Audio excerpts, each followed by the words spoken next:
29일 복귀와 관련된 추가 질의인데요. 중대본 모두 발언에서 29일까지 떠났던 병원으로 돌아온다면 지나간 책임을 묻지 않겠다라는 말이 있었는데요. 그때까지 복귀하지 않으면 책임을 묻겠다라는 말씀으로도 들립니다. 3월 1일부터는 예전에 말씀하신 기계적인 법 집행을 하겠다는 의도로 해석해도 될까요? 네, 제가 브리핑문에 보시면은 그렇게 표현이 되어 있죠. 3월부터는 처벌 절차가 불가피하다 이런 말씀을 드렸습니다. 그래서 29일까지 복귀를 좀 해주시기를 희망합니다.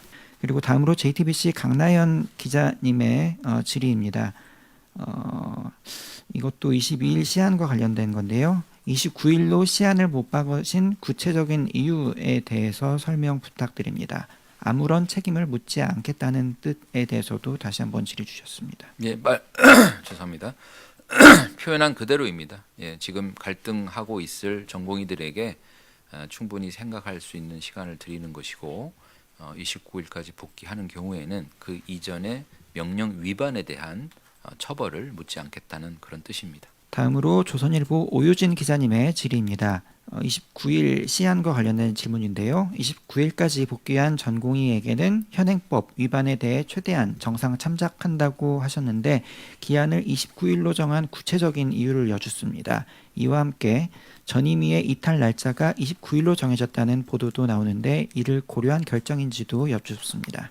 전임의는 아까 말씀드린 것처럼 이달 말이나 3월 초에는 이제 계약이 종료되는 거고 그것을 고려했다기보다는 전공의들이 충분히 숙고하고 돌아올 수 있는 시간을 좀 충분히 드린 겁니다. 제가 오늘 발표해서 내일까지 돌아오라 이렇게 하면은 또 동료들하고의 협의나 눈치 보기나 이런 것들을 하면서 또 타이밍을 놓칠 수 있잖아요. 그래서 충분히 시간을 들여서 이 사태를 우선은 환자 곁으로 돌아오고 그다음에 대화와 이런 합리적인 토의를 통해서 풀어야 된다라고 생각하시는 전공의들이 분명히 계십니다. 그래서 그분들이 충분히 숙고하고 돌아오실 수 있도록 29일이라는 날짜를 정했다는 말씀을 드립니다. 네, 다음으로 한겨레 천호성 기자님의 질의입니다. 29일 이후 미복 기자에 대해 이뤄질 처분은 시점상 3월 1일부터 즉각적으로 이루어지는 것으로 이해하면 될까요? 3월 1일이 지금 3월 1일부터 연휴가 되는 거죠. 예, 3.1절 그다음에 주말이 끼고 이렇게 돼서 통상적으로도 이제 출근을 일반 의료진은 하지 않는 거고 아마 그거는 이제 개별적으로 조금씩 다를 것 같은데요.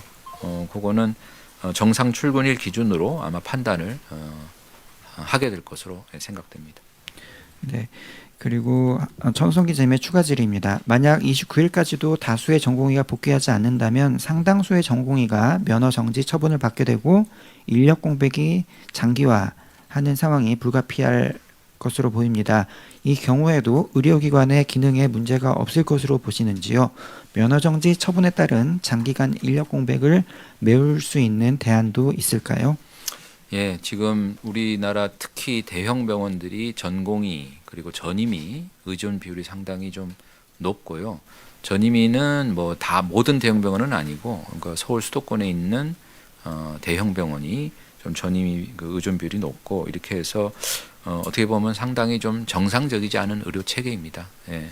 아마 보도에도 났지만 일본 한 10% 수준인데 우리나라는 30에서 40%, 어떤 병원은 거의 뭐 50%에 육박하는 수준의 그 전공의 의존도를 보이고 있어서 이 문제는 반드시 해결을 해 나가야 하는 문제입니다. 그래서 저희들 29일까지 복귀를 하지 않으면 대규모 이런 것들을 이후에 어떤 사태에 대해서 대비하고 있느냐 하는데 그런 사태에 대해서도 대비하면서 저희들 중증 응급 진료 체계 유지에 만전을 기하도록 그렇게 하겠습니다.